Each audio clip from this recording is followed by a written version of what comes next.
자, 둔산동 동화샘입니다. 이제 정리는 이렇게 되게 잘 돼 있어요. 근데 이제 외울 때 보면 이게 제목을 포함시켜야 되니까 고향은 당연히 뽑아야죠. 근데 이제 이렇게 두 개가 고향이 다르니까 이 작가도 기억할 수밖에 없어요. 현진건의 고향은 이렇게 그죠? 근데 기차 안에서 만난 유랑민과 대화를 통해서 일제 수탈로 동토와 고향을 잃은 사람들의 참담함을 형상화해서 일제 수탈 잃은 사람들이잖아요. 그러면 기차는 외워야 되고 유랑민도 외워야 돼요. 그러니까 기차 고향 가는 기차 안에서 유랑민과 여기까지는 해야 돼요. 근데 단편 소설은 짧은 거는 상관없고 액자 소설은 이렇게 들었잖아요. 그 왜 액자가 생각해 보니까 이 대화에 이 유랑민과의 이야기가 여기 있겠죠. 그러니까 요것도 요 유랑민에서 연결시켜서 외우면 되는 거예요. 그러니까 유랑민은 꼭 해야지. 유랑민과의 대화까지 해야지. 그 다음에 어쨌든 유랑민 이렇게 수탈하고 고향 잃고 이런 거니까 사실적이고 현실 고발적이니까 이거는 연결돼서 안 외워도 떠올릴 수 있어요. 그런데 이 유랑한 이유가 일제 수탈이잖아요. 그럼 일제 시기 기타. 그러면 일제 강점기가 사라지고 이 기차라 그랬잖아요. 대구발 서울행 열차에서 이렇게 해도 되고. 그러면 대구에서 서울 가는 열차 안에서 유랑민과의 대화예요. 그러니까 일제강점기의 현실 폭로 맞아요. 일제강점기니까 1920년이에요. 농토를 빼앗긴 거는 요 위에 있으니까 이렇게 돼 있어요. 그러면 결국은 여기서 기억해야 될 거는 이 기차 안이다. 대구에서 서울 가는 기차 안에서 유랑민과 대화했다. 언제? 일제시대에. 그러면 이 유랑민이 이 서울로 갔다가 그 위로 또 갈 가능성이 많죠. 그러면 왜 대구에서 서울이냐? 만주로 가기 때문에. 떠돌고. 자, 액자 19성입니다. 이야기 안에 이야기가 있습니다. 그럼 그가 누구예요? 유랑민이야. 들은 이야기. 그러니까 내가 들은 이야기예요. 그러면 나와 그. 그러면 이게 다 지워져요. 그거를 이렇게 내용으로 보니까 서울로 대구에서 대원을 하는 기차 안에서 나와 그가 만났는데 농토 뺏기고 간도로 갑니다. 맞네요. 그죠? 구주 탄광을 거쳐서 고향에 와서 예태원과 회원했다. 구주 탄광에서. 그리고 구주가 이게 일본이에요. 일본에서 고향에 왔는데 다 수탈되고 아무것도 없어서 간도로 간다. 이런 거 아니에요? 어떻게 보면 나와 술 마시고 노래 부르는 그러면서 잠깐. 자, 고향까지 잃어버렸다. 그의 모습, 피난계층, 항공노소, 조선의 얼굴. 그러니까 이게 농민들을 대표한다는 거죠. 그렇다면 실제적으로 요거 하나만, 요 박스를 그려주는 이유, 요거 하나에다가 다 여기다가 몇 개 추가로, 그죠? 기차를 여기다가 간단하게 쓰든지, 뭘 쓰든지, 여기다가 다 정리하면 여기 있는 단어들 중에서 겹치지 않은 거를 나중에는 다 안 보고 요것만 보면 되겠죠. 정리되는 거 됐어요? 그러니까 연결해서 지울 건 지우고 남겨놔서 나중에 이것도 양이 되게 많잖아요. 실제적으로.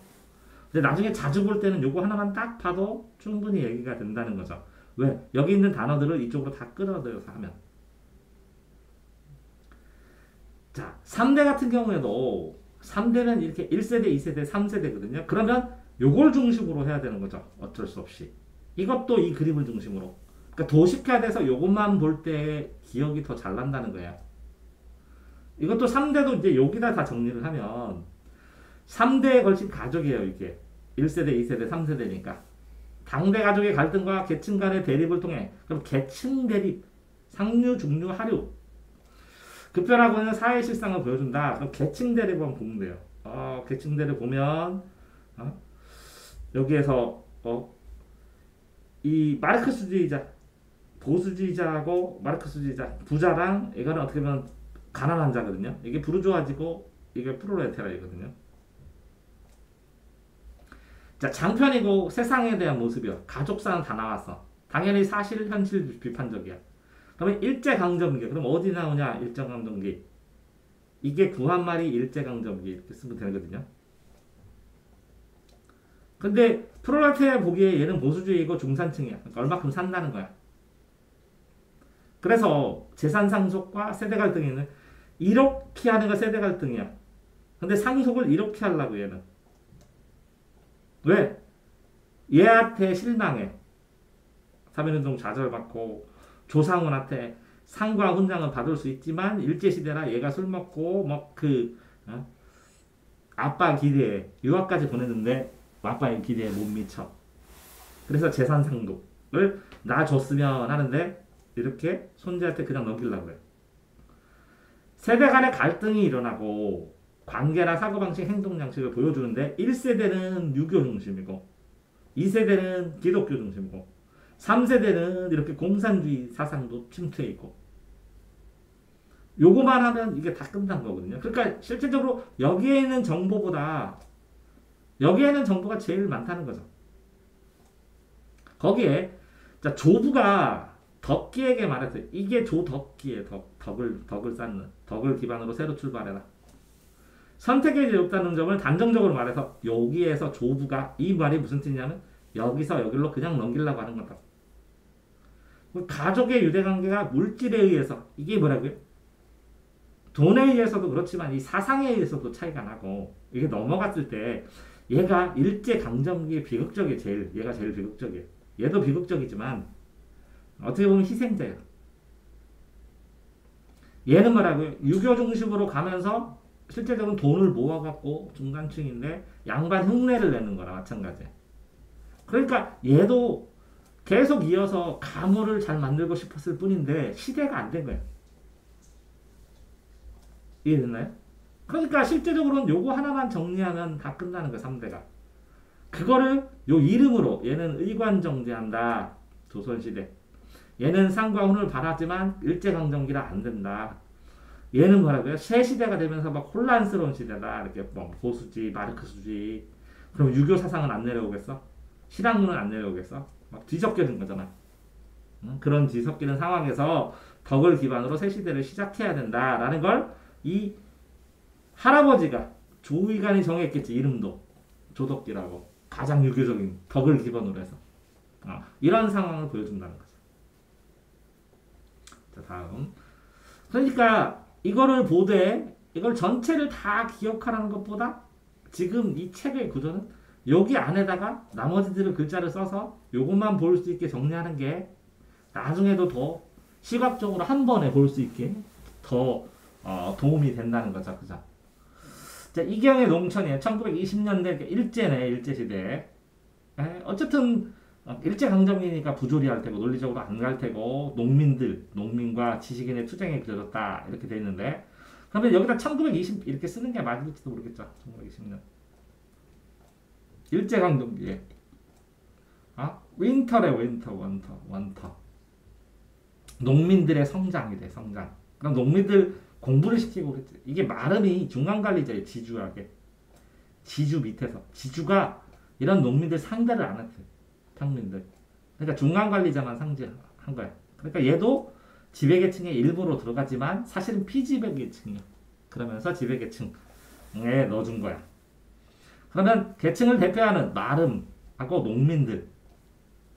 그래서 토지조사 사업을 했어. 토지를 조사하고 쌀 증산계 해서 소지주는 조만한 땅 있는 사람, 혼자 농사하는 사람 다 몰락해버리고 그러니까 대지주만 남았어요. 그럼 이 대지주는 누구야?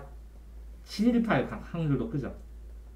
친일파일 확률도 크고 아니면 아닌 경우도 있었어요. 어쨌든 그런 상황에서 이렇게 대립구도가 되는 거야. 그러면 여기에서 갈등이 생기고 여기에서 티격태격하고 하는 게 얘는 실제적으로는 티격태격 안 하고 싶어도 여기서 압박이 들어오면 그대로 안 하면 자기가 직위를 잃어. 그러니까 시스템 속에서 안 할 수가 없어. 얘네들을 갈고 쪼고 이렇게. 그런 상황으로 되면 여기 써 있는 건 이건 다 되네요. 그죠? 근데 여기가 사회주의적이래요. 그러면 요게 부르주아지 요걸 프롤레타리아 이게 계급 이론이고 마르크스의 계급 이론이고 이렇게 두 개로 나눈 것 자체가 이건 계층이라고 써있지만 지배 피지배라고 쓰는 순간 이건 갈등론이 되면서 이건 사회주의 이론이 되는 거예요. 됐어요? 사회주의. 이렇게만 써놓으면 다 요 위에 있는 건 다 정리가 된 거예요. 자, 달밤도 그러면 여기다가 이렇게 도표로 된 것만 딱 하면 된다는 거잖아요. 그죠? 그러면 모자라지만 천진한 사건 황수건이래. 황수건. 인물이 세상에도 작품을 있고 소외된 인물에 대한 연민. 그러면 여기다가 뭘 써야 돼? 황수건을 써놓으니까 황수건 있잖아. 그죠? 거듭된 실패를 경험한 황수건 이렇게 나오는 거잖아요. 그죠? 그러면 슬프고 감정적인데 1930년이래. 1930년. 그러면 그것도 이제 성북동이래. 서울 성북동. 그러면 여기다가 서울 성북동은 쓰는 것도 나쁘지 않다는 거죠. 배경의 이미지에 따라 또 많이 다르니까. 서울 성북동인데 거기에 있는 황수공이라는 사람. 세상에 적응 못하는 인간이야. 여기 나왔어. 그 다음에 서정성과 인정이 나타났어. 서정적 나왔어. 애상적 분위기. 그러면 인정 이렇게 쓰면 되죠. 인정. 그 다음에 감각적, 섬세하고 감각적 묘사. 인물과 사건이다. 그러면 슬픔 강조, 감각적 묘사 이렇게 써놓으면 되죠. 몇 개만 더 쓰면 여기 있는 걸 통째로 여기다 다 쓸 수가 있으니까. 그래서 나는 한밤중에 찾아와 엉뚱한 이야기를 황수건. 황당함 느끼지만 순수해야 한다. 그 사람 순수하다. 실패를 안타까워한다. 각박함을 원망하고 장사 미천을 내놓기도 한다. 그를 위해서. 그래 나는 지식인으로서 당대사에 소외된 인물. 이게 황수건이잖아. 그지? 그지? 이렇게 해서 써주는 거야. 근데 여기에서 이렇게 요점 정리로 공부했을 때 문제점은 뭐냐면 자 그러면 이 달밤에 결정적으로 이게 무슨 얘기를 했는지가 안 나와. 그런데 자 봐봐. 이 달밤에 이 사람이 황수건이 무슨 행동을 하거나 하는 거를 달밤에 보거나 달밤에 있었다. 밝은 달에. 그러면 요런 약간 슬픔 감정, 서정적인 게 이게 더 잘 드러나겠죠. 왜? 낮에 일어나는 것보다 밤에 하면 밤에 했으니까 그렇게 할 수도 있고 그죠? 달빛 때문에 또 보이기도 하고 꼭 서트라이트 보이는 것처럼 이 사람한테 집중할 수 있고 애상적이고 좀 슬프면서 감정적인 느낌도 잘 이렇게 드러날 수가 있고 그죠? 그런 상황에서 이 사람은 낮에는 안 다니지만 한밤중에 와서 엉뚱한 얘기도 하고 뭐 그렇게 얘기하면 이 사람이 돌아가면서 일어난 이 에피소드를 순수함으로 이렇게 무장할 수도 있잖아요. 낮에 하면 좀 뻘쭘하지만 이해되세요? 그러니까 이 달밤이란 자체가 분위기를 뭐라고요? 조금 애상적이고 서정적이고 이렇게 모든 걸 감싸 안고 이 주인공을 초점으로 해서 보여줄 수 있는 분위기를 만들어주는 역할을 한다는 거지 달밤. 네, 여기까지.